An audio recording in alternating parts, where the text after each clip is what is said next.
Olá, meus amigos e minhas amigas.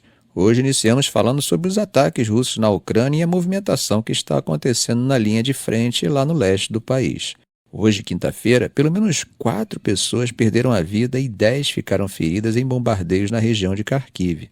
Um desses ataques foi em Kupiansk, onde, segundo o governador local, Oleksiy Nerubov, as forças russas usaram armamento termobárico. Para vocês terem uma ideia, essas armas são diferentes dos explosivos convencionais, tá, gente? Elas não precisam de um oxidante interno, como a pólvora, por exemplo. Em vez disso, elas usam oxigênio do próprio ar para criar uma explosão extremamente poderosa e de alta temperatura. E o que isso significa na prática? Bom, a explosão de uma arma termobárica dura mais tempo e é muito mais devastadora do que a de um explosivo comum. Além do impacto inicial, o calor gerado cria uma onda de pressão que se espalha por uma área maior e dura mais tempo. É uma arma feita para causar o máximo de destruição, principalmente em espaços fechados como bunkers ou prédios. E não é só destruição física que essa arma causa.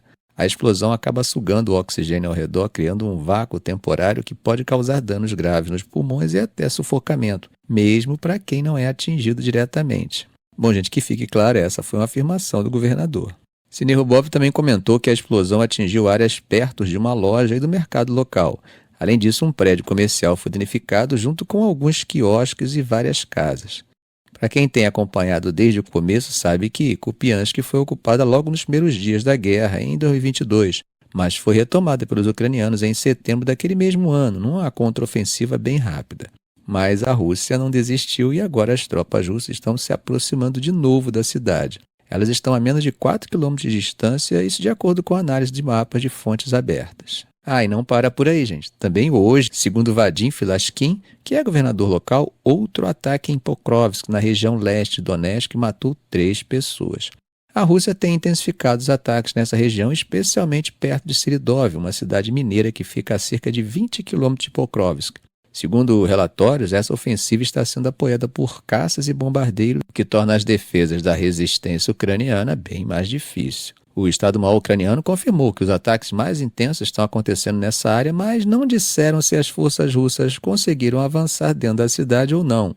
Sobre o assunto, encontramos mais informações para vocês. Dessa vez, as informações vêm do outro lado, ou seja, do lado russo. Segundo várias fontes, tanto blogueiros militares pró-Moscou quanto da própria mídia russa, os russos fizeram um avanço rápido ali em Seridov. E qual seria o objetivo disso tudo? Sem dúvida, mais um passo para garantir o controle completo da região de Donbás, que, desde o início da guerra, tem sido um dos principais focos do conflito. Seridov, gente, é uma cidade estratégica e, se cair nas mãos das forças russas, isso facilita ainda mais o avanço em direção a Pokrovsk, que, como sabemos, fica a cerca de 20 quilômetros a noroeste e é ponto importante, tanto para a logística das operações ucranianas na região, quanto para a produção siderúrgica do país. Yuri Podolyak, que é blogueiro militar ucraniano alinhado ao lado russo, comentou que as defesas inimigas ruíram de repente. Isso sugere que as linhas ucranianas podem estar mostrando alguma fragilidade por ali.